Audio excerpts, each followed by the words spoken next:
residency is an art residency for interdisciplinary creatives and think tank, and the retreat part is more on personal development and inner kind of looking at yourself within and kind of healing practices and looking at yourself.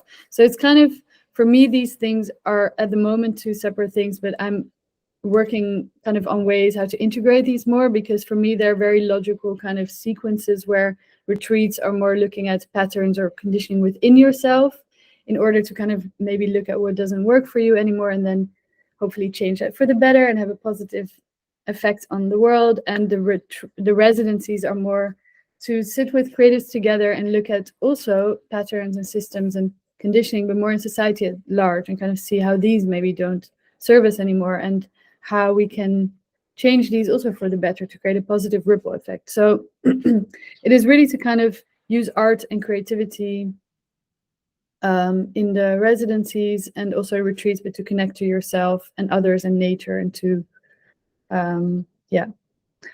look at yourself and society at large. So that's kind of where that where my interest in that starts. So this is I kind of introduce this as art, using art as a lens for observing art, history and culture and societal change, like I actually just said. So kind of the macro way of looking at the world, and the more micro thing is kind of looking at yourself, your mind, body and spirit. Also, the name Sopra Sotto means as above, so below, which is a mystical saying that means kind of that, how patterns or systems or any kind of thing you recognize exists on a different plane, but like everything is kind of reflected or mirrored in larger or smaller ways, or within and without. So I'll do this. I also have some drawing exercises in mind. Let me know if you guys feel like it's maybe a little bit random with just to maybe paper. Yeah, if you have a piece of paper, but I'll get to that. I'll grab when you tell me. So where is? Oh wait, I have to go to them. This slide is this is Joseph Beuys, and it starts with everyone is an artist, and I like this expression because I encounter a lot of people that are kind of a bit self-conscious about creativity, or I'm not creative, or I'm not an artist. I don't think there is such a thing. It's something that we've kind of been educated out of, in a way, in a society where Western society, which I guess is in a globalized world now, is do I admit her to the call?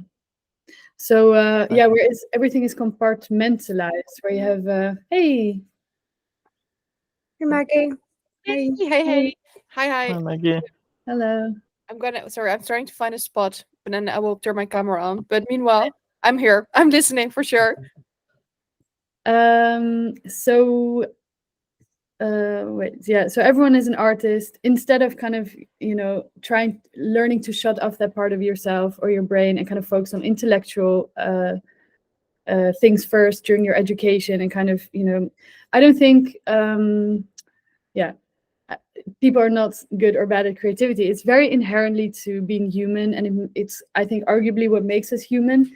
There's some creativity here and there in animals, I think, as well, but children create automatically, draw around, and it's you can obviously, without having to say that, see art and in any civilization recorded, or that we can, but to communicate, to remember, to understand, to question, to conduct ritual or magic, or communicate stories, or it's not just art for art's sake. So I think that's also what is art is, I think, almost, I've had that a lot in art history. I don't think it's a very relevant discussion because it almost changes per culture or per era. So art is just creative expression. I also don't even mean visual art, anything that's kind of comes from a place of creativity or inspiration. So I will also get back to Joseph Beuys a bit later, but he's a legendary post-war German artist, and he's sometimes called a shaman of modern art, and he incorporated a lot of performances and ritual in his teaching practices and art as well. And he was in World War I. I think, he was wounded and kind of stuck in the snow, maybe from a plane crash, but I'm not sure. And he was rescued by Tartar tribesmen, so by indigenous people from, I think it's like Central Europe, Asia. And he was wrapped in felt and fat to keep warm and kind of nurture him back to health.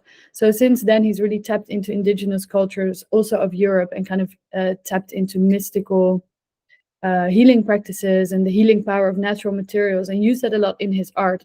And he was deeply connected to nature and archetypes and man's primitive past, primitive, so to say, yeah.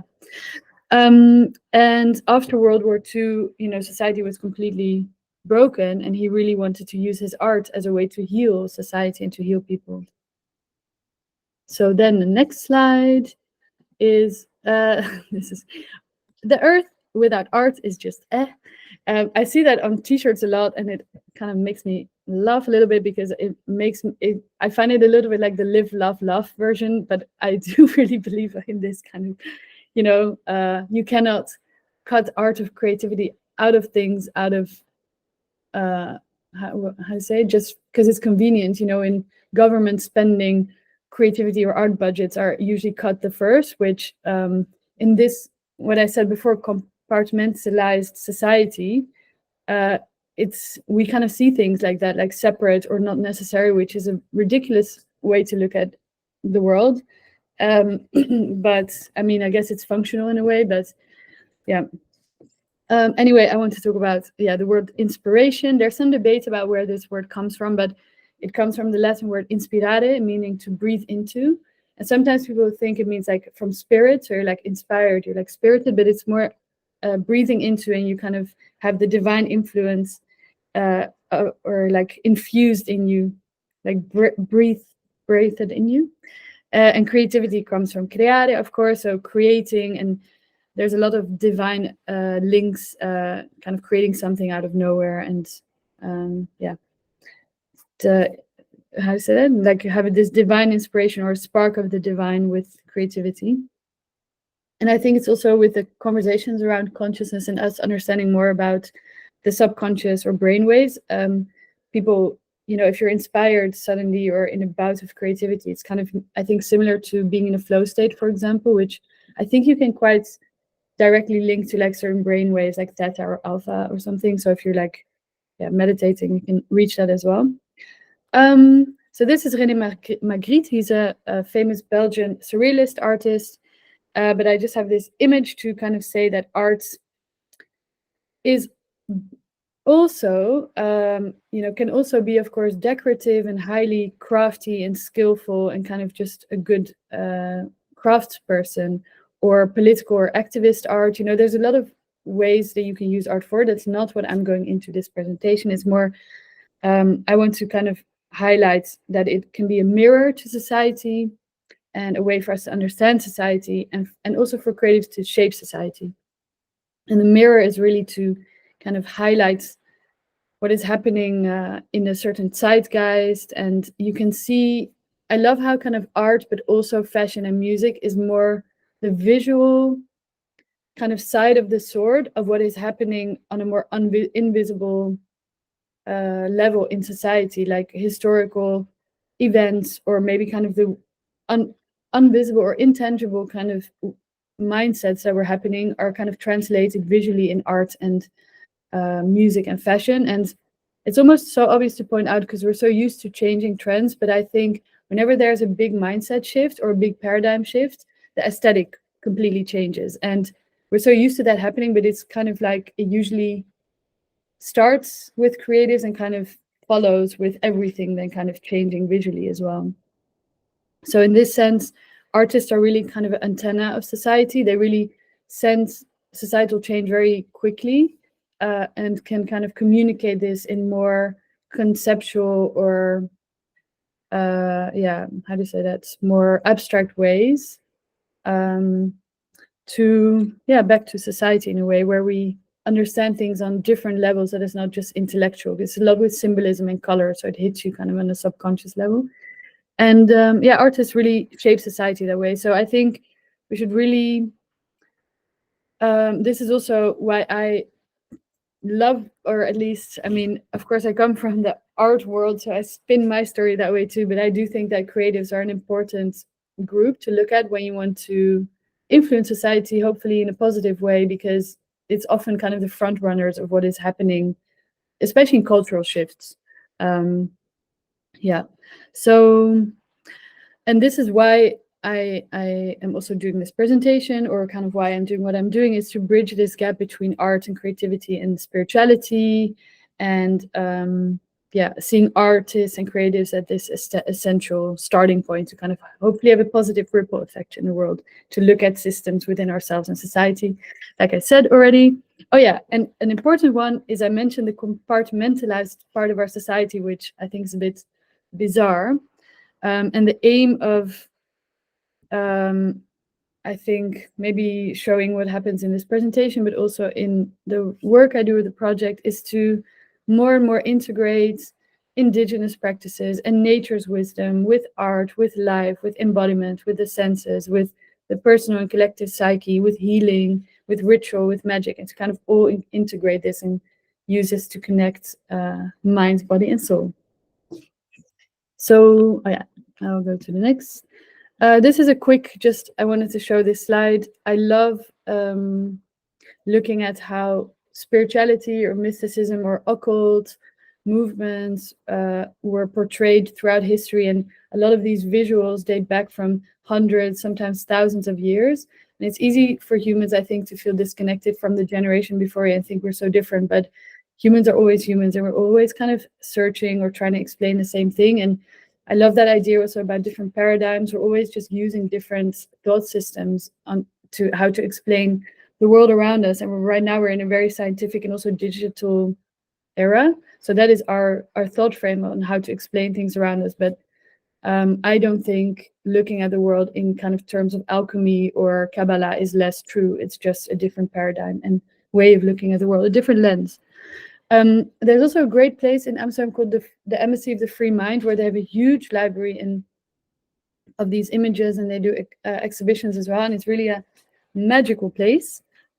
And next. So now I will give a little bit of historical context, and then we'll kind of get into some more art movements, and we'll start a little exercise if you guys want to do that. We'll see how that goes, because I've never done it like this online as well. So what was I going to say?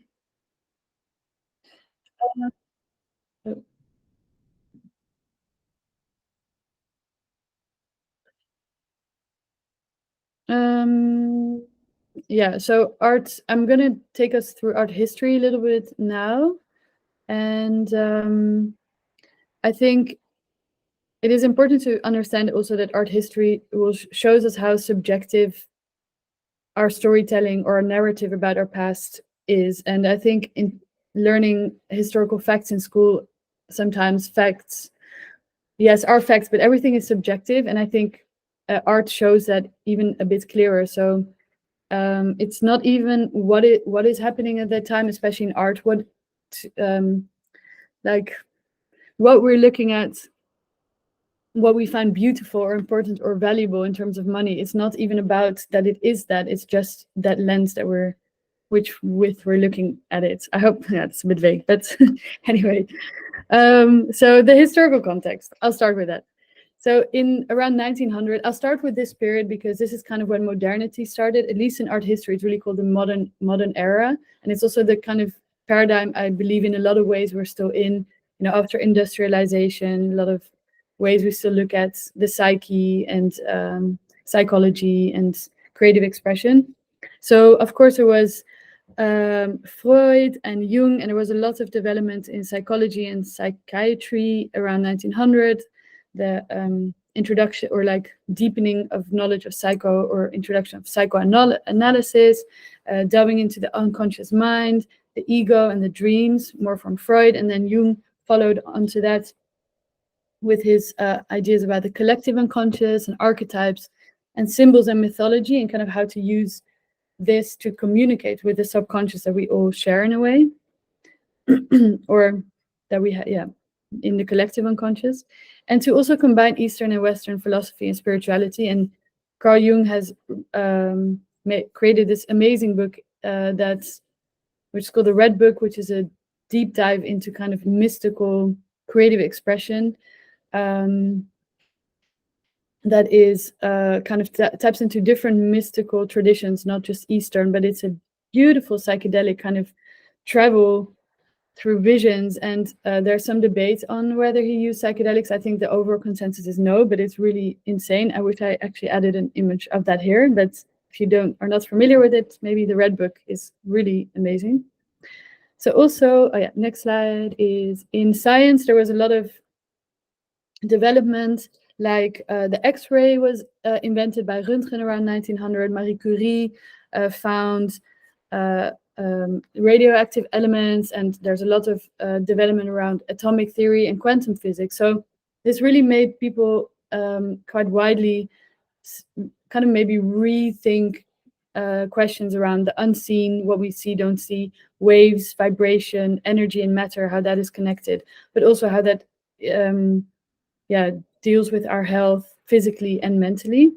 So then a very important movement kind of developed at the same time, and this is a very important movement for art and abstraction, and that is theosophy. And I was not very familiar with it during my art history study, which is very strange because a lot of artists were theosophists, but it was very much glossed over. Or maybe I just never really caught onto the word because sometimes you just don't register something you're not really aware of. But it's a movement that was incredibly popular in the 20th century among creatives mostly, or intellectuals, and it merges ideas of spirituality, philosophy, and science together. So they really delved into Eastern and Western links and ideas around vibration, quantum physics,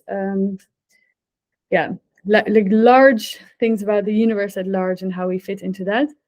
And this was made popular by this woman, Madame Blavatsky, and she was a mysterious Russian lady who kind of really promoted this way of thought in Europe and the US. And it didn't come out of nowhere. It really is very strongly built on Hermetism and Kabbalah and kind of mystical movements from the past, and Eastern and Western philosophy and spirituality, as you can kind of also see in the symbol. And so some famous artists that were theosophists were, for example, Hilma af Klint, a Swedish artist. I'll talk about her later. Piet Mondrian, Wassily Kandinsky, Joseph Beuys, who I just showed, the shaman artist, and Marcel Duchamp, a famous Dada artist. So this movement really shaped a lot of modern art and aesthetics. I will show this quickly because it's not very much in the train of thought, but this is some artists from the Symbolist movement. And, well, actually, no, it is very relevant to this conversation, but it was a little bit before, actually kind of around the cusp of 1900, and it was a bit of a reaction against industrialism and rationalism, and a lot of artists went back into also spiritual imagery and dreams, and also tapped into the dreams and unconscious by Freud, or their subconscious by Freud, and were also very much influenced by theosophy. And a lot of artists that became, actually why I show this is also a lot of artists that became hyper-modernist and abstract artists started from this very kind of symbolist, dreamlike era.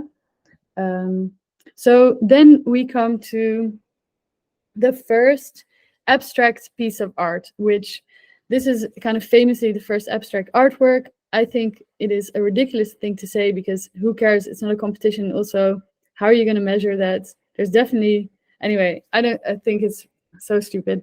But I saw this quote that says, the first abstract artwork that was intentionally created in the context of post-Renaissance Western art world.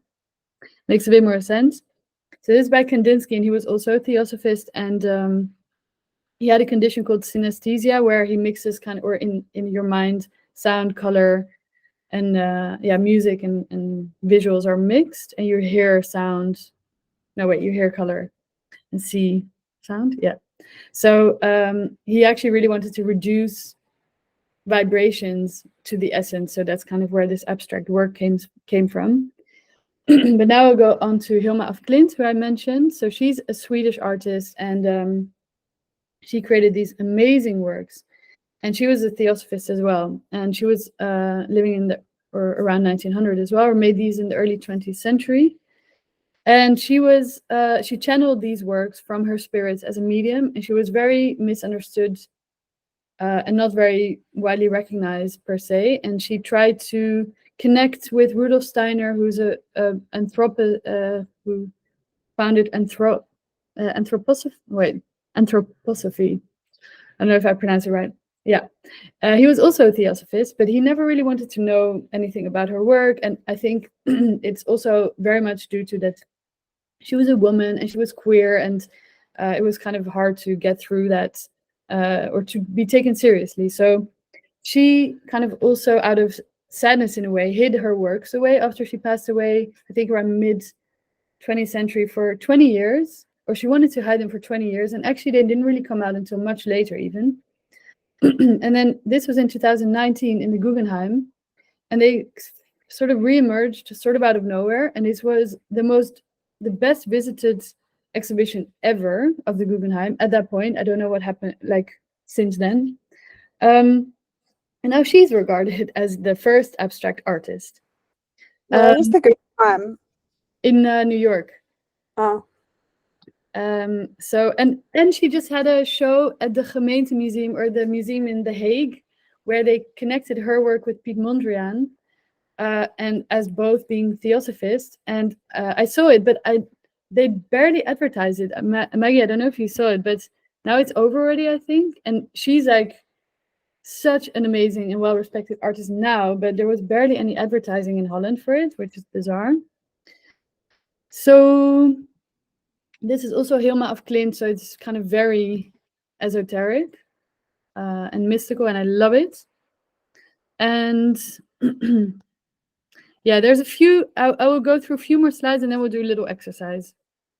So this is Bauhaus. So why I mentioned I will quickly slide back, wait a bit, why I mentioned this movement, symbolism, is because it's kind of a starting point to this, which doesn't seem very logical. But so Bauhaus is a very famous movement that started in 1919, and it's very functional and kind of really the start of visual modernity as we're used to it now, you know, like tight lines, etc. So people kind of associate this with kind of hardness and maybe industrialism and hard materials, but it actually comes from a very spiritual place. And a lot of Bauhaus teachers, it was this big school where people thought very holistically in terms of art, where there's this word Gesamtkunstwerk, which means architecture should go with interior design, with visual art, with how I say that, tableware, etc. And they will live there together and work there together. And it's very functional, but this kind of comes from a place where they were looking for simplicity and order and unity to find a universal truth and find kind of cosmic harmony and interconnectedness. And the teachers, many teachers there, were very mystical or interested in spirituality as well. Kandinsky was a teacher there, was a theosophist. Paul Klee as well, who did the work on the bottom left. And the work on the bottom, this one, the blue one, is by Piet Mondrian. So he was a symbolist. That's why I showed this slide before. So he actually came from this movement around 1900 that was very vague and ephemeral and dreamlike. And then he moved on to this hyper abstract form, which he called neoplasticism. And he was really looking for actually cosmic harmony and order. So yeah, in the exhibition that I just saw in The Hague, they really focus on his theories as a theosophist as well, which is something in my, like I said, in my art history classes, there was never really put so much emphasis on, which is weird because it's kind of the source of what he creates from almost. So then, oh yeah, and his movement also was called the Stijl. And I want to mention that a lot of creatives and artists from this era, Bauhaus and theosophists, stayed at a place called Monte Verita, which is this. And this relates a little bit, or I feel very inspired by this with the residencies and retreats that I'm organizing. This is kind of what I would love to create, like this artist commune with creatives, and there's like experimentation creatively in visual art and dancing and performance, but also spirituality and kind of pursuit of a higher consciousness. And what is interesting is that a lot of intellectuals of that era crossed this place, and I think Madame Blavatsky from the Theosophy movement as well.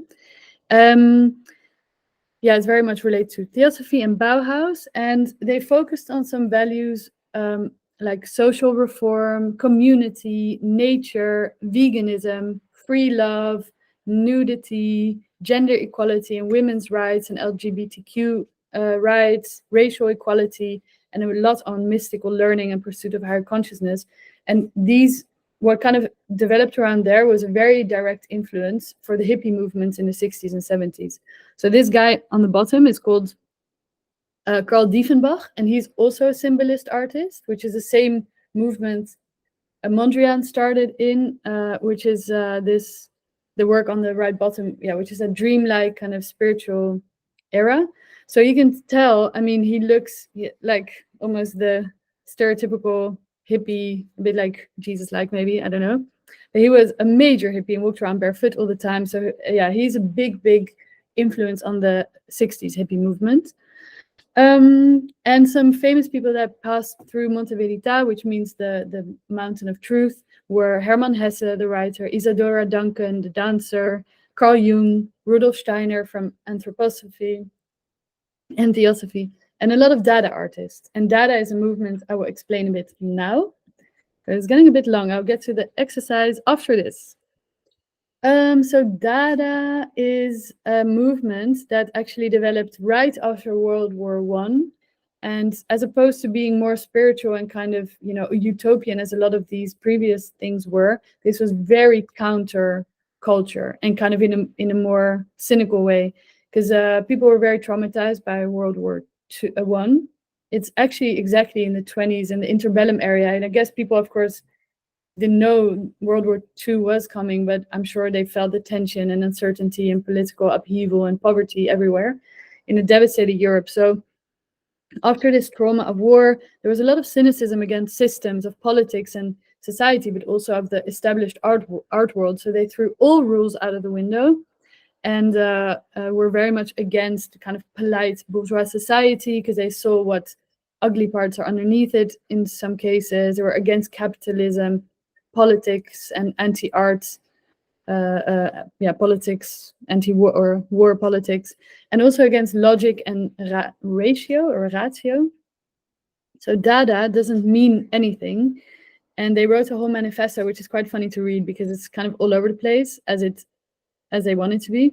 And one quote I love from it is, "I'm neither for nor against, and I do not explain because I hate common sense." So that's kind of sets the tone. And they really embrace nonsense and humor and creative process and chance and experimentation. So this is kind of when art really, maybe in this very, you know, I'm doing this art history thing, but it's clearly a very Western-centered art history, what we're looking at. But this is when it kind of breaks out of that quite radically with ready-mades, like the toilet pot. Yeah, I was like, what is that? I'm sorry. Yeah. This is a really kind of key artwork in contemporary or in modern art. This is kind of when everything changed from the frame and it became, you can use anything now. So it was found objects like low art. They made collages out of whatever they found, and this toilet pot is actually one of the most famous artworks from the modern era in a way, because it just subverted everything. And this is by Marcel Duchamp, who was also a theosophist. And they also really explored the unconscious after Freud, and surrealism from Dali, for example, is very closely related to this movement. And many artists were kind of both Dada and surrealist artists. And I will do one more slide and then we can do a little exercise. So now we're in surrealism.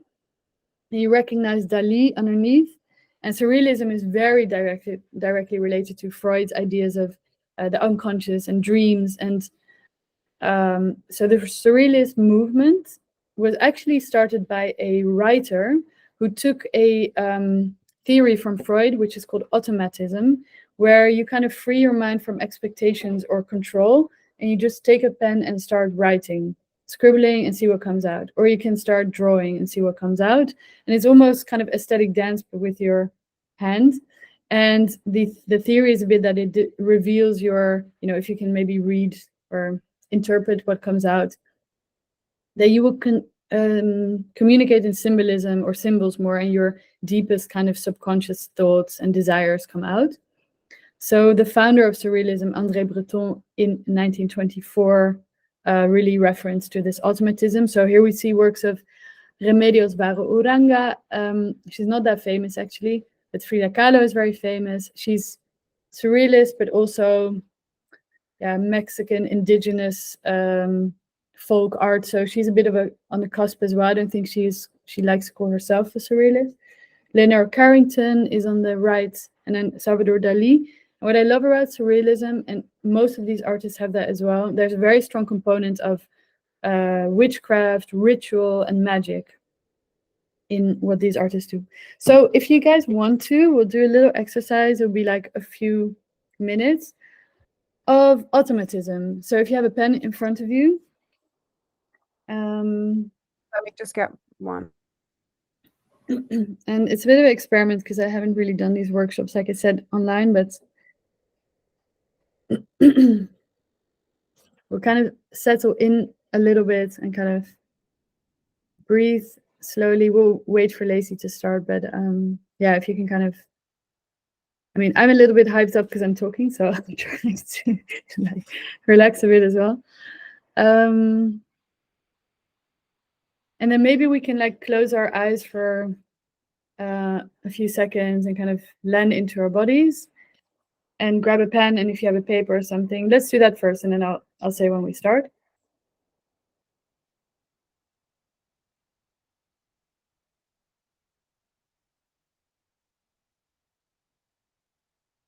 You can breathe in slowly. And if you can keep your eyes closed and grab your pen, and maybe for a minute or so, just start writing. And try not to kind of control where it goes, but see if you can just write in one conscious kind of stream. No, like not conscious, or in one stream, I mean. And maybe not lift your pen off the paper, and just write what comes out.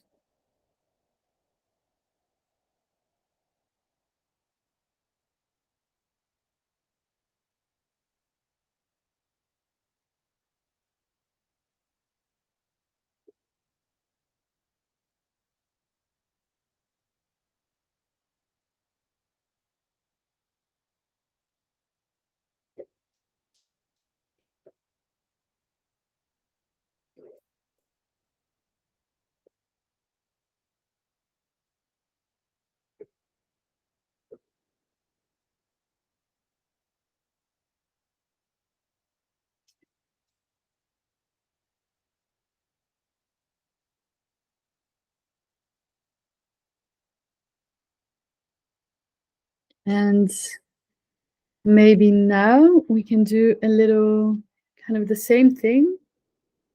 Maybe you can open your eyes for a second and maybe take a different part of the paper, and we will do the same thing. Maybe land in your body for a few seconds and just doodle for a minute or so, and do more like shapes and stuff.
So if you can lay down your pen, and maybe if anybody wants to share something, maybe just how it felt, or maybe recognize something, or you're surprised by something. I don't know if it makes sense to say that out loud or type it in. I think we're not that many people we can say it, or yeah.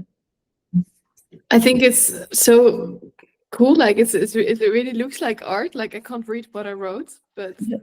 it's like this is what I wrote. Nice. This is what I drew. Oh, cool.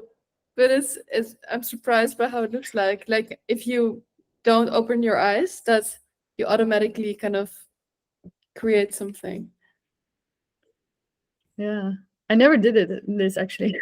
So, Uh, Oh. And you? I can share. It was weird because I thought I was writing super big, like off the page, and I wasn't. But yeah, I wrote down little things. I'll read them to you. Then I actually did this activity wrong because my eyes were open. But then I did like this thing here, which was actually lots of stars. Oh, cool. And then like plants.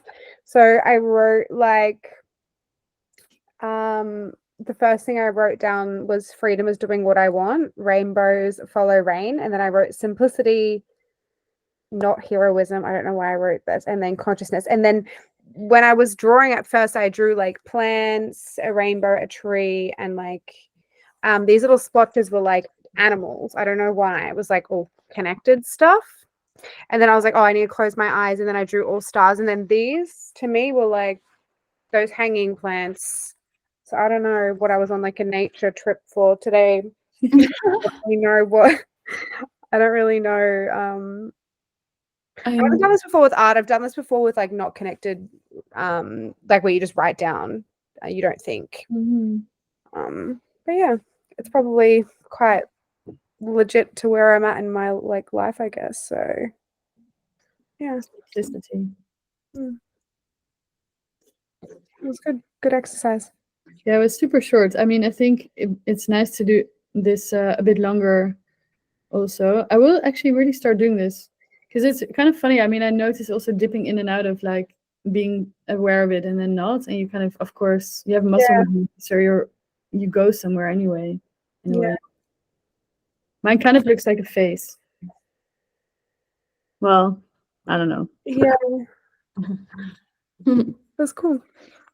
Yeah, I think it's cool. Shall I continue with the presentation? Yeah. I will also try and do it a little bit quicker because it's getting a bit late.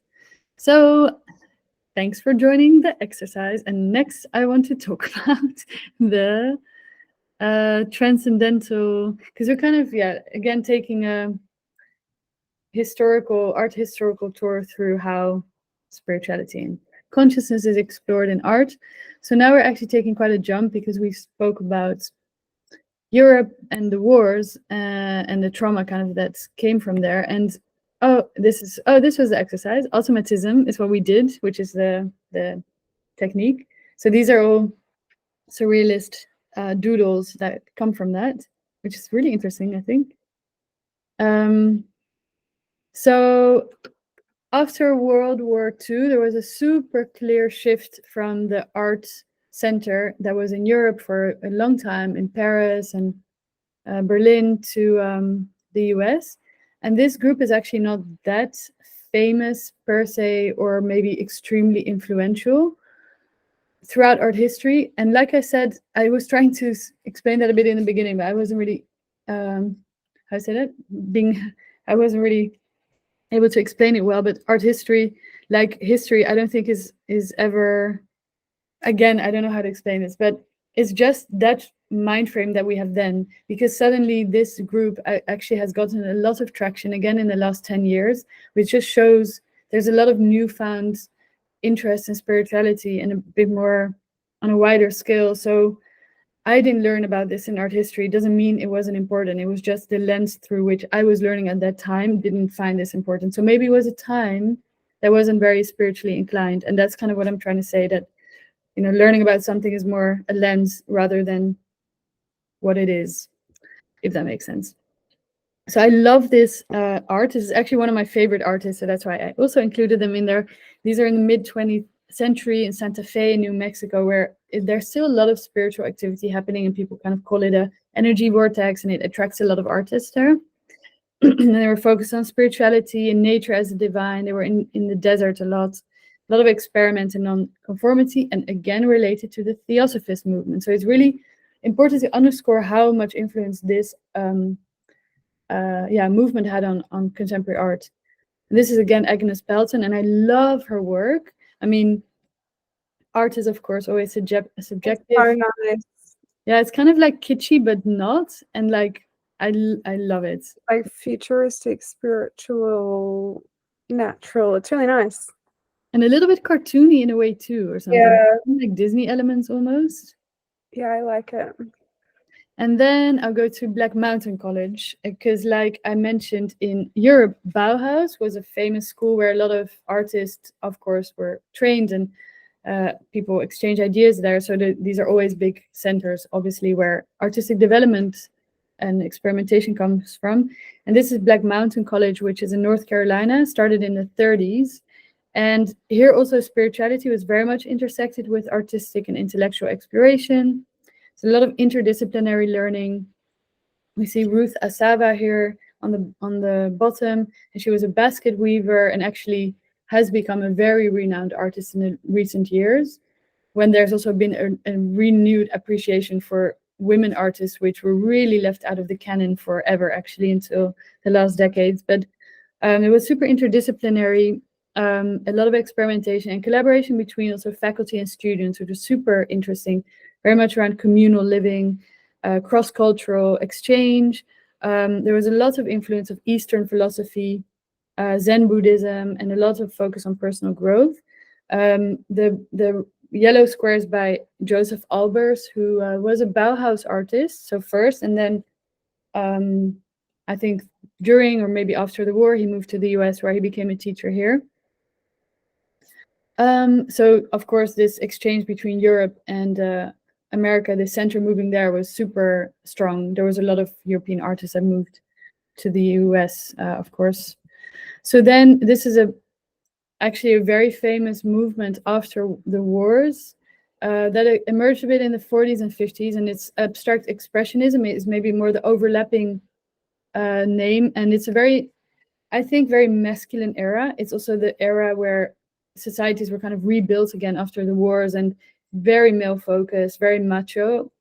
And these are all men. Rothko, I didn't add the names. Mark Rothko on the left, Willem de Koning, who's Dutch and did the works, the more this one, and this one below is I don't like any of these, to be honest. yeah. Sometimes it just doesn't resonate. So, and you know, that's actually really interesting to then notice that in yourself. Mm. And this one's in the Stedelijk, and this one is Jackson Pollock, which is maybe quite famous with a live gesture painting or live action painting. But these works, for a certain extent, at least the Rothko work here, are quite spiritual as well, and really focus on color and kind of to engulf you and kind of to be meditative and contemplative in front of these works. And then, well, this is also a time of kind of beatnik, and there's a lot of things happening, writers, writers, a lot of things happening in New York. It's a very interesting time. I mean, I'm arguing almost in this moment, maybe not the most spiritual time, but it obviously depends per artist and per situation. But then we go to the 60s and the psychedelics, and that I think arguably is a very more spiritual time where it's kind of more mass explored in a way. So I put these here because this is the work by Aldous Huxley, who writes The Doors of Perception, where he, at quite a late age, I think in his 50s, takes some mescaline and describes his experiences there. I haven't actually ever read the book, but I really want to. And the band The Doors was also named after this book. And what I want to mention, why I mentioned this is, of course, this is the start of this deep exploration. This was in the 50s still, but in the 50s, 60s, and 70s, where psychedelics become a big part of counterculture and art and music. But he explains this concept where if you take psychedelics, you enter the mind at large, or God, or whatever you want to call it. There's different words for it. I think Brahman or Godhead, or it's a lot of ways you can explain it. He kind of says in his book, apparently, I mean, I read or listened to podcasts about it, but that you kind of, a lot of concepts that people in spirituality or personal growth maybe talk about now, that the mind or the intellect is quite limiting. It's very subjective. It's a one-sided experience of the world, but also there's a theory which he explains there as well, that the brain and the nervous system are actually our filters for experiencing this mind at large, that we are that mind at large and God too, and that there is kind of the potential of experiencing everything at the same time, but that our brain kind of filters that and almost protects us from being so overwhelmed. But if you take psychedelics, or if you're incredibly experienced meditator, you kind of shut this default mode network off, and you experience more of this mind at large, or God, or whatever you want to call it. So you get these visions, etc., because you take everything in. So there's this, I mentioned this especially also because there's a theory that artists or creatives, and obviously not everyone, but maybe ones that are very tapped into spirituality, have less of a strong default mode network working in their brains, and that a lot of artists are kind of naturally tapped a little bit more into this hyper perceptive state, and also more sensitive to stimuli. So that's why I have this quote here from Salvador Dali. When asked if he did drugs, he was like, I don't do drugs, I am drugs. So I can kind of imagine he's in this state nonstop. Let me see. And also, yeah, there was this thing that also Huxley then mentioned, that if you're in your intellect, you're always experiencing everything almost alone, because you use words to communicate with each other, but it's always subjective and it never exactly translates. So you live life almost, it's a solitary experience. Whereas if you can tap into this mind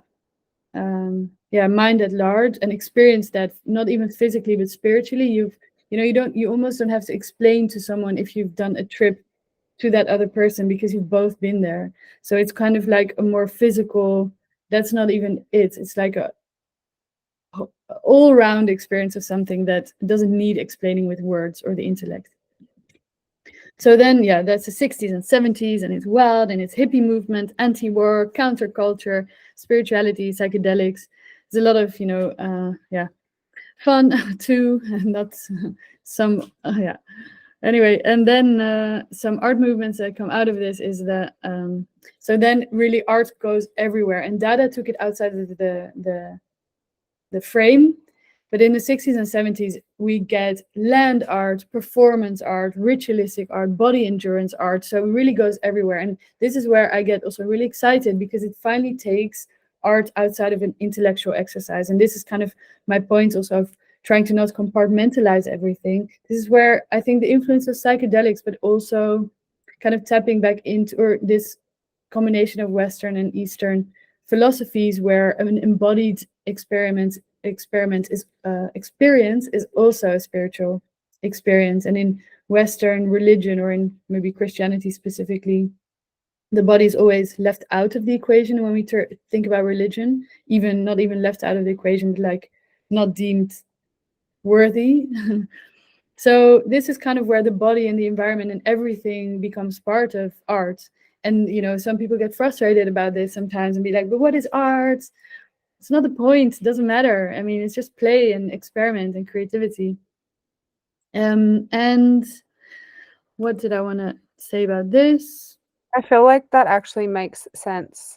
Weirdly, for the first time you've spoken to me about that a lot, about like what art is, about how it like encompasses everything, and I was always kind of like, I don't understand, because I always thought as art on the wall. But even and helping you describe Sopro Sordo, I hope I'm saying that right. I don't think I fully understood it, but I do get it now. Amazing. Wow. I'm glad to hear. That's cool. One thing also I wanted to say about this is, art as an end result, like a painting, it is a commodity. Then you can trade it, or you can hang it, or you can own it. So they really try to deconstruct that and make very ephemeral like happenings. So you cannot buy Yoko Ono's bra being cut off, obviously. So they were really anti-art establishment with this, and everything was more of an experience. We have Joseph Beuys again on the left that we saw in the beginning, where he does his performances with a coyote in a room. Yayoi Kusama, who's incredibly famous now still, but even more so. She's one of the most famous artists almost at this moment, the one in the middle. And on the right, we have Yoko Ono, who we all know from the Beatles. Firstly, most people, sadly, because she was a very important artist in her own right. And she did this beautiful exercise, the breathing piece, where a series where participants are encouraged to focus on their breath and inhaling and exhaling consciously as a form of meditation and self-awareness. It was basically performance art and meditation and kind of collective, bringing people in a collective meditative environment almost. I wanted to do an exercise, but I think I'm going to go through because otherwise it's going to take too long.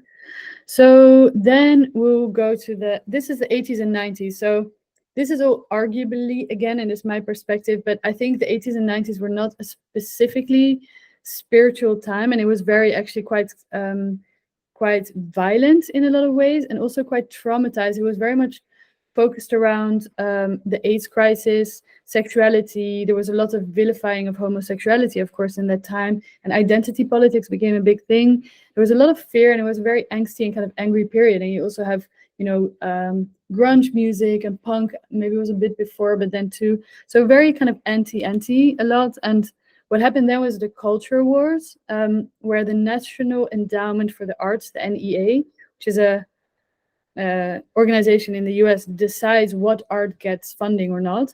They really made a list of degenerate art. So that was these type of artworks, for example, that was clearly homosexual or anti-Christianity, or that was by Black artists like Jean-Michel Basquiat. So it was very, in Nazi Germany, for example, they made a list of degenerate art and really burnt artworks that they didn't agree with, and it's complete censorship. So there was a huge upheaval around this culture wars in the 80s and 90s, I think, too. And it was also a period where like shock value and newness is almost the epitome of what people can do. So people were really, lamenting it's the death of art because it's only about shock value, and we have neo this and post-modernism, and everything was neo this and post this. So just a reinvention kind of what already was, but then in a kind of more shock value way. Left we have Robert Mapplethorpe, who's an amazing photographer and really documented a lot of gay culture and during the AIDS crisis. And in the middle we have Andres Serrano. His work is called Piss Christ, and it's a Christ in his own piss. And then Jean-Michel Basquiat, who was an amazing artist and kind of started blending also street art and graffiti elements and take that into actually the art space, which was completely revolutionary at the time. So, and then we go to, this is also work from around the 90s. And I want to mention this because it's kind of a deeper exploration also in conceptual art and where the body is used, but also where women artists get more and more widespread recognition institutionally as well. And also the 90s is kind of when globalization was really not even, like crystallizing in a way, and where more artists enter the canon who aren't like white or Western or something. So Belkis Ayon is an Afro-Cuban artist, and she really explored the folklore and tradition of Nigerian people that were brought as enslaved people to Cuba, and kind of continued their rituals there underground. Ana Mendieta is, I actually don't know where she's from, maybe also Cuba, I think. And she really delved into identity and nature and spirituality through performance, and did these ephemeral body imprints in natural landscapes as ritualistic kind of engagements with the earth. And her body was almost the canvas or the tool, like your body as a paintbrush. And Marina Abramovic, she's also incredibly famous, has been throughout her career, but now really the epitome, one of the most famous artists also around. And she has a huge show at the Stedelijk Museum in Amsterdam soon. But she's really someone who pushed performance art to its extent and durational performance to the point where she extended her physical and mental capabilities, but also challenged the audience in where their limits were. Because there's a lot of performances she did where she allowed the audience to even like touch her or take her clothes off, or she put knives around herself and kind of let the audience do everything and just kind of see how far the audience would go in a group setting. And it's really interesting explorations of the consciousness and kind of the self and group behavior and kind of, yeah. So she's very interesting. And then we are at late capitalism, which is definitely not my favorite period of art, but is kind of peak capitalism maybe, and where there, it's of course the era where of a globalized world, digitalization has already definitely crystallized. Then culture is completely commodified and mass production is the norm, and pollution and money and capitalism are a big factor also in art. And there's a lot of artists that play jokes on this, and there's theory also that Jeff Koons and Damien Hirst, who are maybe the most famous names of playing with that they are actually geniuses because they tap into our idea of money and wealth and speculative, almost using artworks as a stock market, speculative ware, as opposed to that it's about the process or the artist.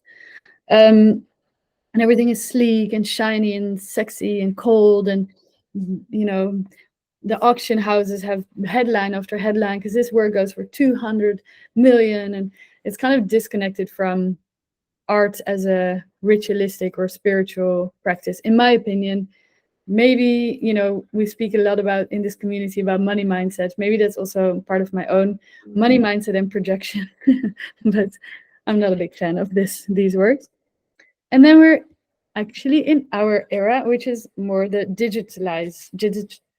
era of digitalization. And I think also in the era before, where it was neo this and neo this, people were getting a little bit desperate, like, why isn't art developing anymore? But I don't think one should ever be scared of culture hitting a dead end, because everything is always changing in the world, in humanity, in culture, society. So there will always be something that will breathe completely new life into whatever. So now we're in this era of new technology where video gaming and music and performance and immersive installations are all kind of being meshed up into what art is. And there's a lot of discussion or mixed opinions about it, but I love it because it kind of brings art completely out of the frame and intellectual viewpoint, and it becomes a completely immersive experience if you're in a space too, and senses are involved, and there's different ways of going about this. Some is very flat and superficial, but I think some work is really good and kind of takes, back in the day you would go maybe for a spiritual experience to a church where you have incense and sound and stained glass windows, and you have kind of this full sensory spiritual experience. You don't need that for a spiritual experience. You can do that by yourself, but this is kind of a way to engage all your senses and get a whole full body experience. And if there's a spiritual component to that, which some artists really do, it can be really beautiful, I think. Also, what about the digitalization is amazing is that it completely changes the markets and ideas around ownership in any industry. But in art, the gatekeepers are gone because you can just promote yourself on Instagram. You can sell your own work. There's always gatekeepers, there always will be, but it's way more open and democratized, and just the whole world is flooded with imagery and endless images. And of course now we have AI, so anyone can really be an artist. And Andy Warhol already predicted in the 60s with his factory, which was his studio, that in the future everyone will be world famous for 15 minutes. And I think he described the Instagram era perfectly. And so now we get here, and this is a work by Refik Anadol, who is a great artist, had some work at the Kunsthal in Rotterdam. He's Turkish born and a digital artist, works with immersive installations, and his work often incorporates data visualization, machine learning, and focuses a lot on ever-changing environments and the relationship between art, technology, human emotion, memory, perception, and reality. And his works are kind of he does body mapping to create interactive environments that respond to human movement and gestures.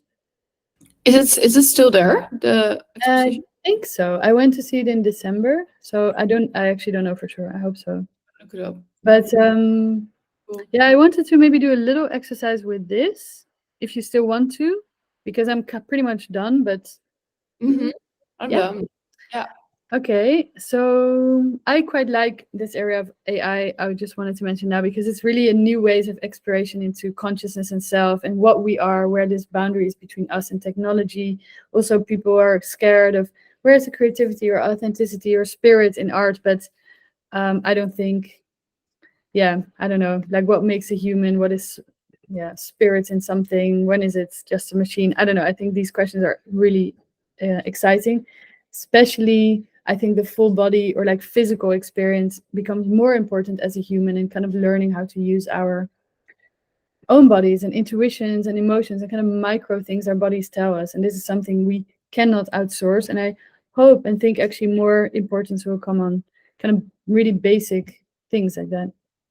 So for this exercise, it'll be maybe like a couple minutes as well. We will do a visual representation of emotions. So I will name some emotions and kind of maybe try to give it some shape or whatever your hand kind of leads you to, and maybe we can then talk about that. And I also do you have different colors or not really? I think we'll just keep it simple and start with this. So I'll name one emotions called joy, and just do what comes out there.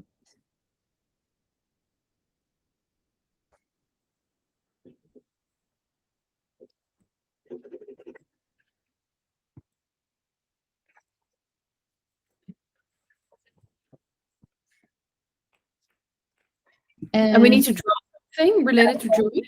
Yeah, you can draw something, just like however you want, a shape or a symbol, whatever represents you, what comes out. Okay.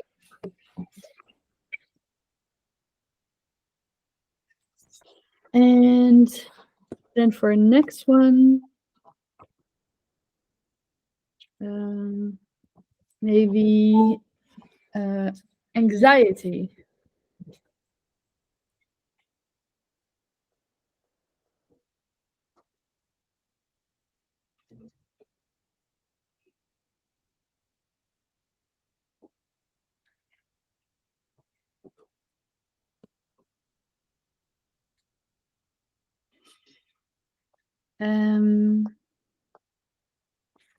And pride.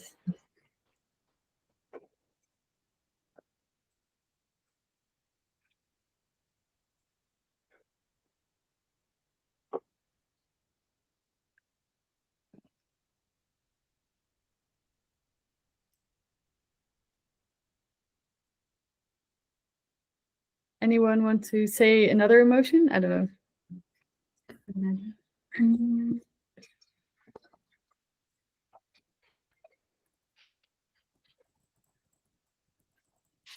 Happiness, but it's the same as joy, maybe. Maybe not. No, it's not. I don't know. Ah, I don't know. cheerful. That could be another word. Or like energetic or excited. Oh yeah, excited. Huh.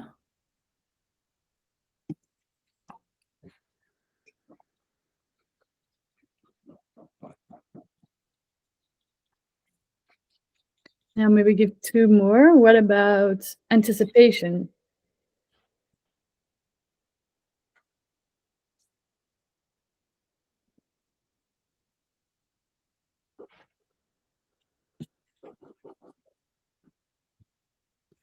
And maybe also, did I already say pride? No. Oh, pride. Oh, what you did say. Oh, I did? Proud, maybe? Oh, maybe. Then another one, serenity. Mm.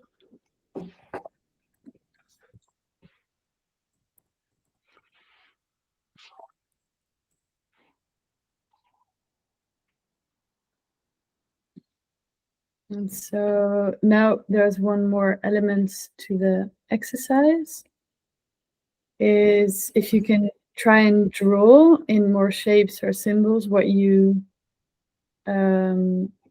feel, like sensory wise, and what you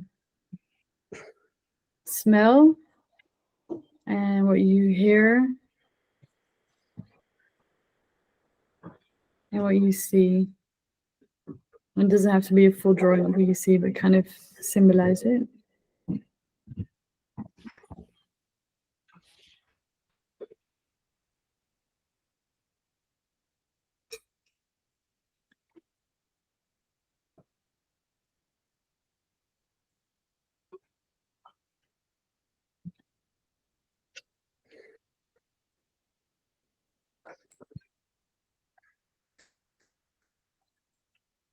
And the last thing is if you can draw your breath.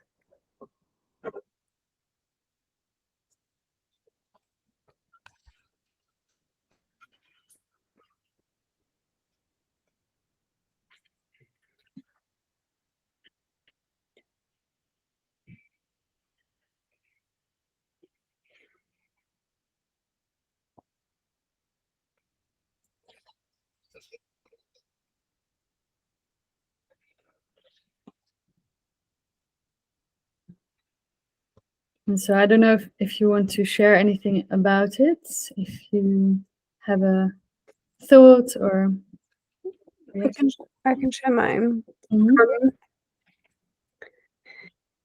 The ones that I probably liked the most, this was my joy. It was like a little happy person, but also like a blob.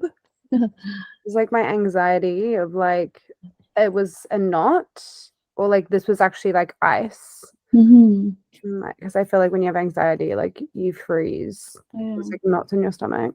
I can't remember what this one was. Something about anticipation, like moving forward. There's like sunshine, but there's like little blocks and you're moving. I don't remember what this one was. Proud, I think. This little one here was like proud. And then I can't remember, Maggie, what you said. Happiness. Excited. And yeah, that was like a fire sparkler kind of thing. Mhm. But my favorite one was this one. Oh, what was that? What was the one? It was like describe what you're at, where you're at right now. Ah, And I drew it and then I put the little dots on like connections, because I felt like my dad always says to me like life is like super up and down and like we're never, you know, like flatline perfect. And then I thought about it afterwards. I'm like, am I all of these things? It's like, well, yeah, I guess that every day you're each thing moving forward and like this is like where you're meant to be, like these connection points. I don't know, I really like that one. I thought it was super symbolic. Yeah. And breath I struggled with. I drew that one up there, Oh, which yeah. is like, I don't know, moving past each other. I don't. My favorite one was the connect, like where I'm at. I like that one. that's so interesting. For me, it's a bit all over the place, to be honest. I just combined different things together somehow. Oh, Wow. that's cool though. Yeah. I think this was the first one. That was, I think, happiness, I think you said. I'm not sure. And then you said confusement or anxious, like a bit like fearful. Anxiety. This is balance. That's nice. This is peaceful, I think, like something you said around like Joy. Yeah, serenity. serenity. Yeah. Then he says like looking at something. I forgot the name, but like as I interpret it in my mind as like as a whole, like observant in a way. That was just What you're feeling? Then I put in Excuse me. my breath. This is my breath. I don't know. Like that. Oh, wow. I don't know. I came up with this. And this is how you are right now. I started like drawing something very something structured, and then it became very like a puzzle. So I'm still figuring out what that is supposed to mean, but it's quite interesting. Well, it's kind of interesting compared to my one of the same thing. It's like it's movement, I guess. Yeah, yeah. It's- Aren't we just a bunch of atoms like flying Yeah. around? Yeah. Like, yes. What about you, Constance? I did well for the breath. I mean, because I'm a little bit like overexcited talking, so it's like this. I'm in a little bit of a hectic place this week, so that probably came out there. And I had excited also, like explosive, yeah. Nice. and this for serenity. Oh, Mm, nice. nice. Oh, yeah, Serenity. That's what. Yeah. That was, Serenity. But yeah, I mean, like I said, I never did it like this online, and I do sometimes with retreats, for example, kind of meditative live drawing sessions, but they're like an hour and a half long. So I didn't really know, how this would go. Also, I'm trying to keep this time not too long. So that's why I condensed them a little bit. But the point of this is kind of, these exercises are used in art therapy, or what Rafik Anadel does with body mapping in a way. Mm. A little bit of a crooked link, but is kind of, going, it's kind of visualization almost that you do with your meditation. You kind of go in your body and kind of sense what's in there, and then through your senses, and then your breath. So you can do that through art as well. Yeah, nice. it was nice. Yeah, actually, I was at the residencies. We do check-ins in the mornings, and we started doing it just talking, where people just get 5 minutes to kind of say how they feel, etc. But then we started incorporating drawing more and more as well. So it's a really fun way to express that's not only words always. Nice. Really nice. Yeah. Sounds so cool. And I think actually that's about it. I do have a little, I want to say the tiny conclusion is that art and creativity is inherently human, and it's innate, and everyone is creative. And throughout history has always been mystical and spiritual exploration, and it bounds us to the rest of humanity. And art history is only a story and a lens that we culturally or time specifically look through. And in my opinion, art's function is actually everything. But what I like about art is it helps us understand and process and communicate and mirror ourselves and society, and also shape culture through, or like creatives do that. And my aim, I think I said also with this presentation a bit, and also with my works, to integrate art with nature, with kind of going back to the source, indigenous practices, life, embodiment, personal and collective development in our collective psyches, and healing and ritual and magic, and kind of integrate mind, body, and soul through art. So, and hopefully to have a, start with the self, and then communicate, or to hopefully a wider audience, and have a positive ripple effect, hopefully, in society. And that was it. And I only have a few slides of artists that I really love that work with kind of all these themes, and I'll just flick through it because they're all contemporary artists, and I love them. Not this one, Mariana Han, this one, Jacoby Satterwhite with digital art as well. Yes. Rachel Garrard, I love. Oh, that's cool. Agnes Bomirsky is a super cool like digital witch, and it does like spells through music. She's super cool. Sophie Stegers, a friend of mine, and she creates her own pigments from her own garden, and she really works like a little kind of in her own herb garden. Wow.